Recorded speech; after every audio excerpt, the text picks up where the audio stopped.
ಮಿಸ್ಟೇಕ್ಗಳು ಏನಾಗ್ತಾಯಿದೆ ಅಂದರೆ, ನಾವು ಮನೆಯಲ್ಲಿ ಮಕ್ಕಳನ್ನ ಸಾಕಬೇಕು, ಗಂಡ ಇಲ್ಲ, ನಮ್ಗೆ ಹೆಲ್ಪ್ ಮಾಡೋರಿಲ್ಲ, ಯಾರು ಹಿಂದೆ ಮುಂದೆ ಇಲ್ಲ. ನಾವು ಈ ಕೆಲಸಗೆ ಮನೇಲಿ ಹೇಳ್ಕೊಂಡಿಲ್ಲ, ಕದ್ದಿ ಮುಚ್ಚಿ ಬರ್ತೀವಿ. ಆಮೇಲೆ ಇದು ಬಟ್ಟೆ ಅಂಗಡಿ ಕೆಲ್ಸಕ್ಕೆ ಹೋಗ್ತೀವಿ ಅಂತ ಮನೇಲಿ ಹೇಳ್ಕೊಂಡಿರ್ತೀವಿ. ಯೂಟ್ಯೂಬಲ್ಲೆಲ್ಲ ಬಿಡ್ತಾ ಇದ್ದಾರೆ, ನಮ್ಗೆ ತುಂಬಾ ತೊಂದರೆ ಆಗ್ತಾಯಿದೆ ಯೂಟ್ಯೂಬ್ದು. ಆಮೇಲೆ ಯೂಟ್ಯೂಬ್ದು ತುಂಬ ತೊಂದರೆ ಆಗ್ತಾಯಿದೆ ಅಂದ್ಬಿಟ್ಟು ನಾವು ಕಂಪ್ಲೇಂಟ್ ಕೊಡೋಕೆ ಹೋದಾಗ ಅದು ತೊಗೊಳ್ತೀವಿ ಹೋಗಮ್ಮ ಅಂತ ಪೊಲೀಸ್ನವ್ರು ಹೇಳಿ ಕಳಿಸ್ತಾಯಿದ್ರು. ಮತ್ತು ಅಲ್ಲಿ ಹಲಸೂರು ಹತ್ರ ಕ್ಯಾಂಪ್ ಇದೆ, ಅಲ್ಲಿ ಪೊಲೀಸ್ ಕ್ಯಾಂಪು, ಅಲ್ಲಿಗೆ ಹೋಗಿ ಕಂಪ್ಲೇಂಟ್ ಮಾಡಿದ್ವಿ. ಸರ್ ಯೂಟ್ಯೂಬಲ್ಲೆಲ್ಲ ಬರ್ತಾಯಿದೆ ಸರ್, ನಮ್ಮ ಮಕ್ಳು ಮರಿ ಏನಾಗಬೇಕು, ನಮ್ಮ ಬಂಧು ಬಳಗ ನೋಡಿದ್ರೆ ಏನಾಗ್ಬಿಡ್ತೋ ಅನ್ನೋ ಭಯದಿಂದ ನಾವು BMTCಲಿ ಬಸ್ ಸ್ಟ್ಯಾಂಡಲ್ಲಿ ಜೀವನ ಮಾಡ್ತಾಯಿದ್ವಿ. ಆಮೇಲೆ ಅವರು ಬಂದು ಓಬೋ ಟೀಮ್ ಬಂದಾಗ ಜುಟ್ಟು ಹಿಡ್ಕೊಂಡು ಎಳೆಯೋದು, ಏಯ್ ನಡಿಯೇ ನಿನ್ನ ಗಾಂಜಾ ಪಿಟ್ ಮಾಡಿಸ್ತೀನಿ, ಆ ಕೇಸ್ ಹಾಕ್ತೀನಿ, ಈ ಕೇಸ್ ಹಾಕಿ ಒಳಗಡೆ ತಳಿಸ್ತೀನಿ ಅಂತ ಇದೆಲ್ಲ ಆ ಥರ ಟಾರ್ಚರೆಲ್ಲ ಕೊಡ್ತಾಯಿದ್ರು. 2019 ಕೊರೋನಾ ಬಂತು. ಕೊರೋನಾ ಬಂದಾಗ ನಮಗೆ ತಿನ್ನೋಕ್ಕೂ ನಮಗೆ ಪರಿಸ್ಥಿತಿ ಇರಲಿಲ್ಲ. ಅವಾಗ ಸಾಧನ ಅವರು ನಮಗೆ 3 ತಿಂಗಳು ರೇಷನ್ ಕೊಟ್ಟರು. ಸಾಧನ ಅವರು ಮುಂದೆ ನಿಂತ್ಕೊಂಡ್ರು, ಏನೇ ಇದ್ದರೂ ಫೇಸ್ ಮಾಡ್ತೀವಿ, ನಾವಿದ್ದೀವಿ ಅಂತ ನಮಗೆ ಬೆಂಬಲ ಕೊಟ್ಟರು, ಒಂದು ಧೈರ್ಯ ಕೊಟ್ಟರು, ಒಂದು ಇದು ಕೊಟ್ಟರು. ಯಾವಾಗ ಪೊಲೀಸ್ ಸ್ಟೇಷನಲ್ಲಿ ಪೊಲೀಸ್ನವರು ಜುಟ್ಟು ಹಿಡ್ಕೊಂಡು ಬಸ್ಸಿಗೆ ಹತ್ತಿದ್ರು, ನಿನಗೆ ಇಲ್ಲೇನಾ ಜಾಗ, ಬೇರೆ ಎಲ್ಲೂ ಜಾಗ ಇಲ್ವಾ ನಿನಗೆ ಉಳಿಸ್ಕೊಳಕ್ಕೆ, ನೀನು ಇಲ್ಲೇ ಬರಬೇಕಾಕೆ, ಇಳಿಯ ಕೆಳಗಡೆ ಅಂತ ಪಬ್ಲಿಕ್ಕಲ್ಲಿ, ಅಷ್ಟು ಜನದ ಪಬ್ಲಿಕ್ಕಲ್ಲಿ ನಮಗೆ ಅವಮಾನ ಮಾಡಿ ಪೊಲೀಸ್ನವರು ಬಸ್ಸಿಗೆ ಹತ್ತಿದ್ರೂ ಕೆಳಗೆ ಇಳಿಸಿ ಕರ್ಕೊಂಡೋಗಿ ಸ್ಟೇಷನಲ್ಲಿ ಕುಂಡ್ರಿಸಿ ನಮಗೆ ಬೆಳಗ್ಗೆ ಸಾಯಂಕಾಲದವರೆಗೂ ಕುಂಡ್ರಿಸ್ಕೊಂಡು ಸಾಯಂಕಾಲ 300 ರೂಪಾಯಿ ಫೈನ್ ಕಟ್ಟಿಸ್ಕೊಂಡು ಕಳಿಸ್ತಾಯಿದ್ರು. ನಾವು ಸುಮಾರು ಒಂದು 30 ವರ್ಷದಿಂದ ಮಾಡ್ತಾಯಿದ್ದೀವಿ ಸರ್. ಆವಾಗ ಅಷ್ಟೊಂದು ಹೆಣ್ಮಕ್ಳು ಇರಲಿಲ್ಲ. ಇತ್ತೀಚೆಗೆ ಎಲ್ಲೆಲ್ಲಿದ್ದರೂ ನಮ್ಗೆ ಗೊತ್ತಿಲ್ಲ. ನಾವು ಬಂದಾಗ ಯಾರು ಇರಲಿಲ್ಲ. ನಾವು ಸಾಗರ್ ಥಿಯೇಟ್ರ್ ಹತ್ರ ಮಾಡ್ತಾಯಿದ್ವಿ. ನಾವು ಮನೆ ಬಿಟ್ಟು ನಮ್ಗೆ ಬೇರೆಯವರು ಮಾರ್ಬಿಟ್ಟಿದ್ರು ರೈಲ್ವೆ ಸ್ಟೇಷನಲ್ಲಿ ಬರುವಾಗ 3 ಲಕ್ಷಕ್ಕೋಸ್ಕರ. ಅದೆಲ್ಲ ಹೇಳಿದ್ರೆ ಕಣ್ಣಲ್ಲಿ ನೀರು ಬರ್ತದೆ.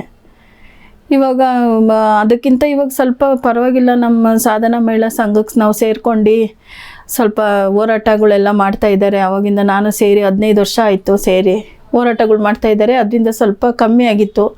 ಇತ್ತೀಚೆಗೆ ಮತ್ತೆ 3 ವರ್ಷದಿಂದ ಯೂಟ್ಯೂಬಲ್ಲಿ ಚಾನಲೆಲ್ಲ ಬಿಡ್ತಾ ಇರೋದ್ರಿಂದ ಅದು ಫುಲ್ಲು ಆಲ್ ಅರೌಂಡ್ ಕರ್ನಾಟಕ ಎಲ್ಲ ಕಡೆ ನೋಡಿಬಿಟ್ಟಿದ್ದಾರೆ. ಯೂಟ್ಯೂಬಲ್ಲಿ ಎಲ್ಲ ಮಾಡ್ತಾಯಿದ್ದಾರೆ. ಅವ್ರಿಗೆ ಪರ್ಮಿಷನ್ ಕೊಟ್ಟವ್ರು ಯಾರು ಕೊಟ್ಟಿದ್ದಾರೆ? ನಮ್ಮ ಹೆಣ್ಮಕ್ಳ ಬಗ್ಗೆ ಅವ್ರಿಗೆ ಫೋಟೋ ತೆಗಿಯೋಕ್ಕೆ ಪರ್ಮಿಷನ್ BMTCಲಿ ಪರ್ಮಿಷನ್ ತಗೊಂಡು ಅವ್ರು ಯೂಟ್ಯೂಬ್ ಮಾಡೋಕ್ಕೆ ಬರ್ತಾರೆ. ಬೇರೆಯವ್ರು ಯಾರನ್ನ ಬಂದರೆ ಅವ್ರು ಪರ್ಮಿಷನ್ ಇಲ್ದಿರೇ ಬಂದು, ನಮಗೆ ಗೊತ್ತಿಲ್ದಿರೇ ಬಂದು ಯೂಟ್ಯೂಬ್ಗೆಲ್ಲ ಹಾಕಿ ಎಲ್ಲ ಮಾಡಿದ್ರು. ನಾವು ಕಂಪ್ಲೇಂಟ್ ಎಲ್ಲ ಕೊಟ್ಟಿದ್ವಿ ಬಸವೇಶ್ವರ ನಗರ ಸ್ಟೇಷನಲ್ಲಿ.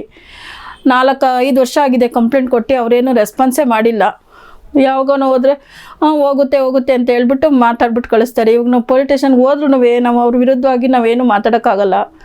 ಅವ್ರು ಏನು ಹೇಳಿದ್ರು ಅನ್ಬೇಕು. ಇತ್ತೀಚೆಗೆ ಪೊಲೀಸ್ನವರಿಂದ ಸ್ವಲ್ಪ ನಮಗೆ ಏನು ಪ್ರಾಬ್ಲಮ್ ಇರಲಿಲ್ಲ. ಆದರೆ ಮತ್ತೆ ಇವಾಗ ಬೇರೆ ಯಾವುದ್ಯಾವುದೋ ಕೇಸ್ ಇರೋದ್ರಿಂದ ಕೇಸ್ ಇದೆ ಅಂತ ಹೇಳ್ಬಿಟ್ಟು ಸೈನ್ ಮಾಡಿರ್ತೀವಿ ಯಾವುದೋ ಪಿಟಿ ಕೇಸ್ಗಳಿಗೆ, ಅದಕ್ಕೆ ಇದಕ್ಕೆ ಅಂತ ಹೇಳ್ಬಿಟ್ಟು ಸುಮ್ಮನೆ ಈ ಪೇಪರ್ನವರು ಈ ಮೀಡಿಯಾದವರು ಎಲ್ಲ ಹೇಳ್ಬಿಟ್ಟು ಇವಾಗ ಎದುರಿಸ್ತಾ ಇದ್ದಾರೆ.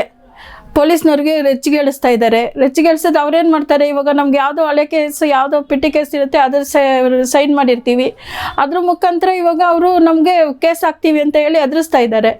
ಇವ್ರು ಪೇಪರ್ನವರಾಗಲಿ ಪ್ರೆಸ್ನವರಾಗಲಿ ಯಾಕೆ ಸಲ್ಲಿದ ಅಪವಾದಗಳು ಹೊರಿಸ್ತಾ ಇದ್ದಾರೆ ಹೆಣ್ಮಕ್ಳ ಮೇಲೆ. ಈಗ ನಮ್ಗೆ ಅಲ್ಲಿ ಬಿಟ್ಟರೆ ಬೇರೆ ಏನು ಕೆಲಸ ಇಲ್ಲ. ಹಂಗಿದ್ರೆ ಮತ್ತೆ ಸರ್ಕಾರ ನಮಗೆ ಒಂದು ಗೌರ್ಮೆಂಟ್ ಕೆಲಸ ಅಂತ ಕೊಡಲಿ. ಹೋಗೋರು ಹೋಗ್ತಾರೆ. ಎಲ್ಲರಿಗೂ ಈಗ ವಯಸ್ಸಾಗಿರೋರೆಲ್ಲ ಏನು ಮಾಡ್ತಾರೆ, 30,000 ರೂಪಾಯಿ ಕೊಟ್ಬಿಟ್ರೆ ಅದು 30,000 ರೂಪಾಯಲ್ಲಿ ಏನು ಮಾಡೋಕ್ಕಾಗತ್ತೆ? ಈಗ ತಿಂಗಳು ಬಾಡಿಗೆಗಳು 5,000, 6,000, 8,000 ಇರುತ್ತೆ ಬಾಡಿಗೆಗಳು. ಮಕ್ಕಳು ಸಾಕೋರಿರಲ್ಲ, ತಂದೆ ತಾಯಿನ ದೂರ ಹಾಕಿರ್ತಾರೆ, ಅವ್ರು ಇಂಥ ವೃತ್ತಿಗೆ ಬಂದಿರ್ತಾರೆ. ಈಗ ಹಿಂಗೆ ಇವ್ರು ಪೇಪರ್ನವರು ಮೀಡಿಯಾದವರು ಎಲ್ಲ ಇದು ಮಾಡ್ತಾಯಿದ್ದಾರೆ. ನಮ್ಮ ಬೆಂಗಳೂರಲ್ಲೇ ಈ ವೃತ್ತಿ ಮಾಡ್ತಾಯಿದ್ದಾರೆ ಅಂತ ಏನು ಹೇಳೋಕ್ಕಾಗಲ್ಲ. ಇಡೀ ಆಲ್ರೌಂಡ್ ಕರ್ನಾಟಕದಲ್ಲಿ ಎಲ್ಲ ಕಡೆನೂ ಇದೆ ಈ ಕೆಲಸ ಮಾಡ್ತಾಯಿದ್ದಾರೆ, ವೃತ್ತಿ ಮಾಡ್ತಾಯಿದ್ದಾರೆ. ಇದರಿಂದ ನಾವು ಇನ್ನೂ ಉಗ್ರ ಹೋರಾಟ ಮಾಡ್ತೀವಿ ಅಂತ ಹೇಳಿ ಎಚ್ಚರಿಕೆ ಕೊಡ್ತಾಯಿದ್ದೀವಿ. ನಮ್ಮದು ಸಾಧಾರಣ ಮಹಿಳಾ ಸಂಘ ಪರದಿಂದ ನಾವು ಎಚ್ಚರಿಕೆ ಕೊಡ್ತಾಯಿದ್ದೀವಿ. ನಮ್ಮ ಹೆಣ್ಮಕ್ಳ ಮೇಲೆ ಸುಮ್ಮನೆ ಪೇಪರ್ನವರು ಪೊಲೀಸ್ನವ್ರಿಗೆ ಇವರೇ ಎತ್ತು ಕೊಡ್ತಾಯಿದ್ದಾರೆ, ಹಿಂಗೆ ಮಾಡ್ತಾಯಿದ್ದಾರೆ ಅಂತ ಹೇಳ್ಬಿಟ್ಟು. ನಮಸ್ಕಾರ ಸರ್. ಈ ವೇಷವೃತ್ತಿ ಅನ್ನೋದು ಈಗಿನ ಕಾಲದಿಂದ ಇಲ್ಲ ಸರ್. ಅದು ರಾಜ ಮಹಾರಾಜ ಕಾಲದಿಂದ ಹಿಡಿದು ದೇವಾನುದೇವತೆ ಕಾಲದಿಂದಲೂ ಇದೆ. ಇದು ಅವಾಗ ವೃತ್ತಿ ಅಂತ ಅನಿಸ್ತಿರ್ಬೋದು, ಬಟ್ ಎಲ್ಲರೂ ಹೋಗೋದು ಬರೋದು ಇದ್ದೇ ಇದೆ ಅವಾಗಿಂದನೂ. ಸುಮಾರು ಹೆಣ್ಮಕ್ಳಿಗೆ ಮನೆಯಲ್ಲಿ ತುಂಬ ತೊಂದರೆ ಇದ್ದಿರತ್ತೆ. ಒಂದು ಬಡತನ, ಎರಡನೇದು ಗಂಡಂದರು ಅವ್ರನ್ನ ಗೊತ್ತಿಲ್ಲದೇನೋ ಹೇಗೋ ಆಗಿ ಅವರು ಆಚೆ ಬಂದುಬಿಟ್ಟಿರ್ತಾರೆ. ಕೆಲವು ಕಡೆ ನಿಮಗೆ ಗೊತ್ತಿಲ್ಲ, ಗಂಡಂದರೆ ಅವರು ಎತ್ಕೊಂಡೋಗಿ ಅವ್ರು ಕೆಲವು ಕಡೆ ಮಾರಾಟನೂ ಮಾಡಿರ್ತಾರೆ. ಆಗ ಮಾರಾಟ ಮಾಡಿರೋ ಸಮಯದಲ್ಲಿ ಅವರು ಅಲ್ಲೂ ಇರೋಕ್ಕಾಗದೆ ಇಲ್ಲೂ ಇರೋಕ್ಕಾಗದೆ ಒಟ್ಟಿನಲ್ಲಿ ಅವರು ಜೀವನ ನಡೆಸಬೇಕು. ಹಾಗಾಗಿ ಈ ವೃತ್ತಿನ ಅವರು ಅಲಂಕಾರ ಮಾಡ್ಕೊಂಡಿರ್ತಾರೆ, ಬಂದಿರ್ತಾರೆ ಸರ್. ಈಗ ಈ ವೃತ್ತಿ ತಾವು ಎಷ್ಟು ವರ್ಷದಿಂದ ಮಾಡ್ತಾ ಇದ್ದೀರಿ? ನಾವು ಒಂದು 15 ವರ್ಷದಿಂದ ಮಾಡ್ತಾಯಿದ್ದೀವಿ ಸರ್. ಈ 15 ವರ್ಷದ ವೃತ್ತಿಲಿ ಈಗ ನಿಮ್ಮ ಜೀವನ ಹೇಗಿದೆ, ಅಥವಾ ಏನು ಮೊದಲಿನ ಥರ ಹೇಗೆ, ಮೊದಲು ಕಂಪೇರ್ ಮಾಡಿದ್ರೆ ಅಥವಾ ಈಗ ಕಂಪೇರ್ ಮಾಡಿದ್ರೆ ಏನು ಅನಿಸುತ್ತೆ? ಇಲ್ಲ ನಾನು ಹೊರಗೆ ಬರಬೇಕು ಅನಿಸುತ್ತಾ ಅಥವಾ ಹೇಗೆ? ಇಲ್ಲ, ಹೊರಗಡೆ ಬರಬೇಕು ಅಂತ ಅನಿಸಿದ್ರು ಸಹ ವರಮಾನಿಗೆ ಈಗ ಹೊರಗಡೆ ಹೋಗಿ ನಾವು ಕೆಲಸ ಮಾಡಿದ್ರೆ, ಇವಾಗ ನಮಗೆ ಏಜ್ ಆಗಿದೆ ಬಿಡಿ, ಅಷ್ಟು ಸಂಬಳಗಳು ಸಿಗ್ತಾ ಇಲ್ಲ ಸರ್. ಅವ್ರು ಕೊಡೋ ಸಂಬಳದಲ್ಲಿ ಮನೇಲಿ ಮಕ್ಕಳು ಫೀಸ್ ಕಟ್ಕೊಂಡು, ಅಪ್ಪ ಅಮ್ಮನ ನೋಡಿಕೊಂಡು, ಬಾಡಿಗೆಗಳು ಕಟ್ಕೊಂಡು, ದಿನಸಿ ಪದಾರ್ಥ, ಇವಾಗ ನಿಮಗೆ ಗೊತ್ತೇ ಇದೆ ಬೆಂಗಳೂರಲ್ಲಿ ಒಂದು ಬಾಡಿಗೆ ಮನೇಲಿ ಇದ್ದು ಜೀವನ ಮಾಡೋದು ಎಷ್ಟು ಕಷ್ಟ ಅಂತ ನಿಮಗೂ ಗೊತ್ತಿದೆ. ಹಾಗಾಗಿ ಅವರು ಕೆಲವರು ಬರ್ತೀನಿ ಅಂತ ಹೇಳಿದ್ದಾರೆ, ಬಟ್ ಅವ್ರು ಬಂದ್ರೂ ಅವ್ರಿಗೆ ಯಾವುದೋ ಒಂದು ವ್ಯಾಪಾರ ಮಾಡೋದಕ್ಕೆ ಸರ್ಕಾರದಿಂದ ಲೋನುಗಳು ಸಿಗಬೇಕು. ಅವ್ರು ವ್ಯಾಪಾರ ಮಾಡೋಕ್ಕೆ ಬಂಡವಾಳ ಹಾಕಿದ್ರೆ ಅದರಿಂದ ಅವರಿಗೆ ಲಾಭವೂ ಬರಬೇಕು. ಇವಾಗ ಒಂದು ಕಡೆ ಹೋಟ್ಲಿಟ್ರು, ಅದು ವ್ಯಾಪಾರ ಆಗಬೇಕು. ಸುಮ್ಮನೆ ಏನೋ ಯಾರೋ ಹೇಳಿದ್ರು ನಾವು ಜೀವನ ಬದಲಾವಣೆ ಮಾಡ್ಕೊಂಡ್ಬಿಡ್ತೀವಿ ಅಂದ್ಬಿಟ್ಟು ಒಂದು ಕಡೆ ಹೋಟ್ಲೋ ಇಲ್ಲ ಟೀ ಅಂಗಡಿನೋ ಅಥವಾ ಬೇರೆ ಸಣ್ಣ ಪುಟ್ಟ ವ್ಯಾಪಾರ ಮಾಡಿದ್ರು ಆ ವ್ಯಾಪಾರದಲ್ಲಿ ಲಾಭ ಇರಬೇಕು ಸರ್. ಅವರು ಏನೋ ಇವತ್ತು ನಾವು ಬಂದ್ವಿ ಇವತ್ತೇ ಬದಲಾವಣೆ ಆಗಿಬಿಡುತ್ತೆ ಜೀವನ ಅಂತ ನಾವು ಹೇಳೋಕ್ಕಾಗಲ್ಲ. ಹಾಗಾಗಿ ಸರ್ಕಾರದವರು ಒಂದು ನಮಗಿಂತ ಒಂದು ಬಡ್ಜೆಟ್ ಇಟ್ಟು, ಈಗ ಆಗಿದ್ರು ಇವಾಗ ನೆಕ್ಸ್ಟ್ ಈ ತಿಂಗಳಲ್ಲಿ ಬಡ್ಜೆಟ್ ಪ್ರಕಟಣೆ ಮಾಡ್ತಾರೆ. ಒಂದಷ್ಟು ನಮ್ಮಂಥ ಹೆಣ್ಮಕ್ಳಿಗೆ ಪೆನ್ಷನ್ ಅಂತ ಕೊಟ್ಟರೆ ತುಂಬ ಒಳ್ಳೆಯದು ಅಂತ ಅನ್ಸುತ್ತೆ ಸರ್. ಈಗ ನೀವು ಪೆನ್ಷನ್ಗಳು ಸರ್ಕಾರ ಜಾರಿ ಮಾಡಿದೆ ಅಂದರೆ ನೀವು ಹೇಳ್ತಿರೋದು ಸಪ್ರೇಟಾಗಿ ಅಂತ ಸಪ್ರೇಟಾಗಿ ಈಗ ವಯಸ್ಸಾದವ್ರಿಗೆ 1000-1200 ಕೊಡ್ತಾ ಇದ್ದಾರೆ ಸರ್.